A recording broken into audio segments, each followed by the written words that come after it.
Morning बच्चों। आज हम 12वीं के अर्थशास्त्र में देखेंगे 7वां अध्याय लागत एवं आगम की धारणाएं। लागत एवं आगम की धारणाएं में हम देखते हैं लागत की धारणाएं। लागत की धारणाएं पहले लागत की धारणाएं को समझ लेते हैं। लागत होता है जैसे एक उद्यमी जो है उद्यम खोलता है, उत्पादन कार्य करता है, उसमें जितने भी वो उत्पादन में जो उद्यमी लगाता है, उत्पादन के लिए बहुत सारे साधन होते हैं। उत्पादन के साधन में मुख्य रूप से 5 कहा जाता है: भूमि, श्रम, पूंजी, संगठन और साहस। इसमें दिया गया है, देखो, भूमि को उसका लगान दिया जाता है, श्रमिक को उसका मजदूरी दिया जाता है और पूंजी को ब्याज दिया जाता है, संगठक को वेतन देते हैं और साहसी को लाभ मिलता है। तो ये होता है उत्पादन के 5 जो है साधन होते हैं। तो उत्पादन के जो 5 साधन होते हैं उसमें उत्पादनकर्ता जो है वितरित करता है, उसमें लगान देता है, मजदूरी देता है, ब्याज देता है, वेतन देता है, लाभ मिलता है। तो उसी को क्या कहा जाता है? लागत कहा जाता है। उसी का क्या होता है? ये लागत होता है।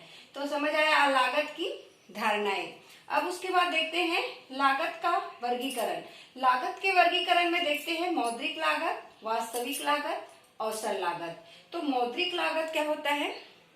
जैसे किसी भी उत्पादनकर्ता उत्पादन कार्य करता है तो उत्पादन के तौर पर हम जैसे उनको जैसे दिया है, भूमि को लगान देते हैं, श्रम को मजदूरी देते हैं और पूंजीपति को उसका ब्याज देते हैं और संगठक को वेतन, साहस को लाभ मिलता है।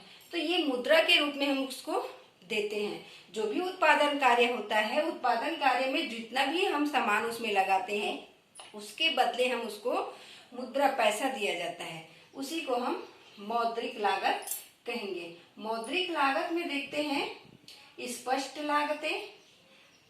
स्पष्ट लागतें में भी 2 प्रकार है, उत्पादन लागतें, विक्रय लागतें। तो स्पष्ट लागतें में है इसमें स्पष्ट लागत, अस्पष्ट लागत, सामान्य लागत। स्पष्ट लागत में क्या होता है?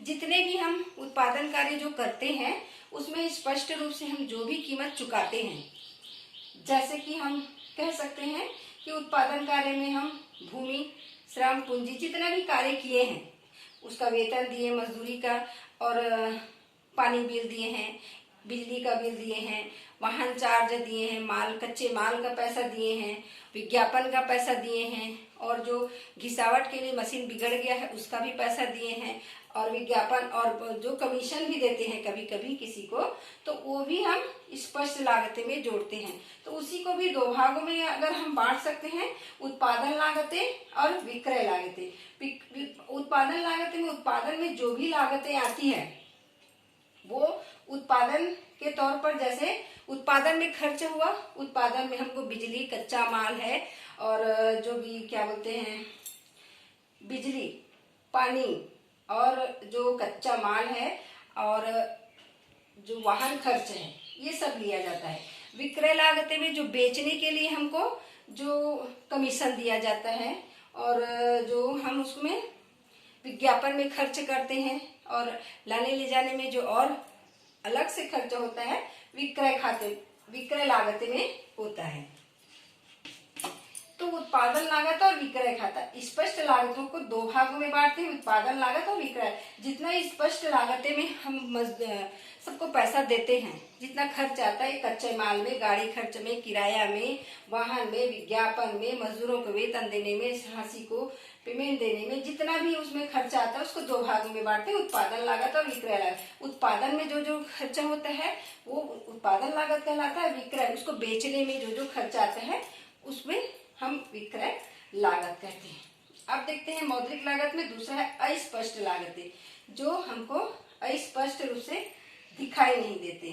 जैसे हैं, अगर हम अस्पष्ट लागतों में देखते हैं, अस्पष्ट लागतें वे लागत होती हैं जिनका भुगतान फर्म के द्वारा न प्रत्यक्ष रूप से न ही किसी समझौते के अनुसार किया जाता है। ऐसी स्थिति में निर्मित होती है। उत्पादक उत्पादन के एक साहसी स्वयं अपनी भूमि। इसमें कहा गया है कि जैसे एक साहसी जो है एक साहसी ही उद्यमी होता है, वही उत्पादन कार्य करता है, क्योंकि उसी में साहस होता है, वही लाभ हानि को सहन कर सकता है, तभी वह व्यापार कर सकता है। तो इसीलिए कहा गया है कि इस अस्पष्ट लागत में अगर एक साहसी अगर खुद का जमीन हो गया उसका, तो खुद के जमीन में अगर वो उद्योग खड़े करता है तो उसको ब्याज नहीं देना पड़ेगा। ठीक है, संगठक के रूप में अगर वो खुद काम करता है तो उसको वेतन नहीं देना पड़ेगा, और जो भी कार्य वो करता है तो उसका वेतन उनको नहीं देना पड़ता है। तो वो लाभ जो जितना भी लाभ है वो किसको मिलता है? एक साहसी को मिलता है, क्योंकि वो बहुत सारे काम वो खुद कर रहा है, तो दूसरे को ना देखो, वो लाभ किसको मिलता है? साहसी को मिलता है। तो वो है अस्पष्ट लागतें हो जाती हैं। सामान्य लागत होता है, सामान्य लागत में वे लागत जो हम विज्ञापन में या मशीन वगैरह टूट फूट गया है उसके लिए, बीमा के लिए, और जो हम और बीमा है, और जो मशीन बिगड़ गया है उसके लिए हम इकट्ठा करके रखते हैं, परंतु अगर वो साहसी अपने खर्चे से देता है वो आ जाता है। और इसमें बहुत सारे हम अगर विज्ञापन में खर्च करें हैं और अलग से हम उसके विज्ञापन के लिए, ताकि वो और ज्यादा बिक्री हो, तो ये सामान्य लाभ हो जाता है। अब देखते हैं वास्तविक लागत। वास्तविक लागत का अर्थ होता है, मौद्रिक लागत में मुद्रा के द्वारा हम उसका कीमत चुकाते हैं, और दूसरा है वास्तविक लागत में हम देखते हैं कि किसी वस्तु का उत्पादन करने के लिए श्रमिकों के परिश्रम करने पड़ते हैं। उन्हें जो श्रमिक है अगर वो परिश्रम करता है तो परिश्रम जो करता है उसको परिश्रम का त्याग करना पड़ता है, मेहनत करता है। वो एक जैसे वो लकड़ी काटने का, छीलने का काम करता है, उसमें परिश्रम कर रहा है। ठीक है, तो ये वास्तविक लागत हो जाता है। एक मजदूर कितना मेहनत करता है, मशीन को चलाने में कितना मेहनत करता है, एक लकड़ी को छीलने में, पालिश करने में, तब कुर्सी बनाता है, तो उस सब प्रति जो क्रिया होता है उसमें उसका कितना मेहनत लगता है, वही उसका वास्तविक लागत होता है। इसमें तो मौद्रिक लागत में उसका कीमत उसको मिलता है, परंतु इसमें उसमें कीमत मिल जाता है, परंतु वास्तविक लाभ क्या होता है? लागत होता है कि वो श्रमिक जो है अपना कितना श्रम उसमें लगाया है, वास्तविक उसमें कितना श्रम वो लगाया है, अपना श्रम दिया है, वास्तविक श्रम है। औसत लागत में क्या होता है? अगर हमको किसी स्थानापन्न वस्तु बोलती हूँ, औसत लागत में होता है दो वस्तु अगर हमारे पास है और एक समय में हम दोनों वस्तु का उपयोग नहीं कर सकते, ठीक है, या ऐसा कह सकते हैं कि एक खेत है, उस खेत में हमको एक ही वस्तु का, एक ही अन्न का उत्पादन करना है, या तो उस खेत में हम गेहूं उत्पादन कर सकते हैं या चावल उत्पादन कर सकते हैं। एक खेत में एक समय में एक ही उत्पादन कर सकते हैं। तो हमको क्या करना है, उसमें अगर हम चावल का उत्पादन करते हैं, धान का उत्पादन करते हैं, तो हमको गेहूं का त्याग करना पड़ता है। तो गेहूं का त्याग कर रहे हैं, वही औसत लागत होगा।